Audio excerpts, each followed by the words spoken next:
دن بدن کھلنے لگا ہے نعمت الاسلام یہ۔ بسم اللہ الرحمن الرحیم۔ صرف 5 منٹ کا مدرسہ قرآن و حدیث کی روشنی میں 172واں دن 22 جمادی الثانیہ۔ نمبر 1، اسلامی تاریخ۔ رسول اللہ صلی اللہ علیہ وسلم کی وفات۔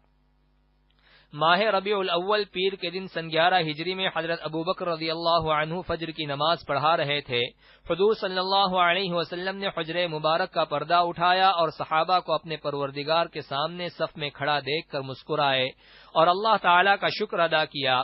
اسی دن حضرت جبرائیل علیہ السلام نے آپ صلی اللہ علیہ وسلم کی خدمت میں آ کر عرض کیا، یا رسول اللہ، وحی لانے کے اعتبار سے آج میرا آخری دن ہے، اس کے بعد میں وحی لے کر زمین پر نہیں آؤں گا، اور آپ صلی اللہ علیہ وسلم کا بھی آخری دن ہے، میرا آخری سلام قبول فرمائیے۔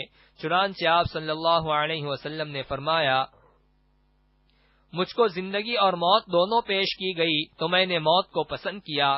پھر یہود و نصارہ پر لعنت فرمائی کہ انہوں نے اپنے انبیاء کی قبروں کو سجدہ گاہ بنا لیا تھا، تم میری قبر کو ہرگز سجدہ گاہ نہ بنانا۔ لوگوں کو نماز پڑھنے اور ماتحتوں کے ساتھ حسن سلوک کی تاکید کی۔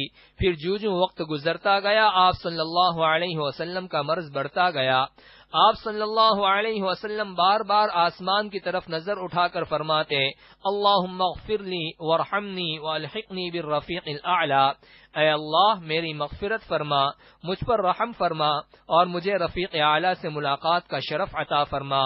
اس طرح 12 ربیع الاول سن 11 ہجری پیر کے دن آپ صلی اللہ علیہ وسلم اللہم رفیق الاعلی کہتے ہوئے اپنے خالق حقیقی سے جا ملے۔ انا للہ و انا الیہ راجعون۔ نمبر 2، حضور صلی اللہ علیہ وسلم کا معجزہ، گھی میں برکت۔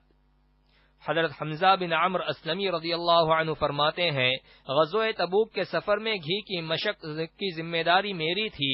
دوران سفر میں نے اس میں سے تھوڑا سا گھی نکالا اور حضور صلی اللہ علیہ وسلم کے لیے کھانا تیار کیا، اور مشق میں دیکھا تو گھی بہت ہی کم بچا تھا۔ میں نے وہ مشق دھوپ میں رکھ دی اور میں سو گیا۔ اچانک میں نے گھی کے بہنے کی آواز سنی تو میری آنکھ کھل گئی، دیکھا تو گھی بہہ رہا تھا۔ میں جلدی سے کھڑا ہوا اور مشق کا منہ پکڑ لیا۔ حضور صلی اللہ علیہ وسلم نے مجھے دیکھ کر فرمایا، اگر اس کو چھوڑ دیتے تو پوری وادی گھی سے بہنے لگتی۔ نمبر 3، ایک فرض کے بارے میں، تکبیر اولیٰ کے ساتھ نماز پڑھنا۔ رسول اللہ صلی اللہ علیہ وسلم نے فرمایا، جو شخص 40 دن اخلاص سے تکبیر اولیٰ کے ساتھ باجماعت نماز پڑھتا ہے تو اس کو 2 پروانے ملتے ہیں، ایک جہنم سے بری ہونے کا، دوسرا نفاق سے بری ہونے کا۔ نمبر 4، ایک سنت کے بارے میں، فرض نمازوں کے بعد کی دعا۔ رسول اللہ صلی اللہ علیہ وسلم ہر فرض نماز کے بعد یہ دعا پڑھا کرتے تھے، لا الہ الا اللہ وحدہ لا شریک لہ، لہ الملک ولہ الحمد وہو علی کل شیء قدیر، اللہم لا مانع لما اعطیت ولا معطی لما منعت ولا ينفع ذا الجد منک الجد۔ نمبر 5، ایک اہم عمل کی فضیلت، یتیم کی پرورش کرنا۔ رسول اللہ صلی اللہ علیہ وسلم نے فرمایا، مسلمانوں میں بہترین گھر وہ ہے جس میں کوئی یتیم ہو اور اس سے اچھا سلوک کیا جائے، اور مسلمانوں میں بدترین گھر وہ ہے جس میں کوئی یتیم ہو اور اس کے ساتھ برا سلوک کیا جائے۔ نمبر 6، ایک گناہ کے بارے میں، سود خور سے جنگ کا اعلان۔ قرآن میں اللہ تعالی فرماتا ہے، اگر تم سود لینے سے باز نہیں آئے تو اللہ اور اس کے رسول کی طرف سے جنگ کا اعلان سن لو۔ نمبر 7، دنیا کے بارے میں، اللہ ہی روزی تقسیم کرتے ہیں۔ قرآن میں اللہ تعالی فرماتا ہے، دنیاوی زندگی میں ان کی روزی ہم نے ہی تقسیم کر رکھی ہے اور ایک کو دوسرے پر مرتبے کے اعتبار سے فضیلت دے رکھی ہے تاکہ ایک دوسرے سے کام لیتا رہے، اور آپ کے رب کی رحمت اس دنیاوی مال سے کہیں زیادہ بہتر ہے جس کو یہ لوگ جمع کرتے پھرتے ہیں۔ نمبر 8، آخرت کے بارے میں، زمین گواہی دے گی۔ آپ صلی اللہ علیہ وسلم نے یہ آیت تلاوت فرمائی، یومئذ تحدث اخبارہا، یعنی اس دن زمین اپنی سب باتیں بیان کر دے گی۔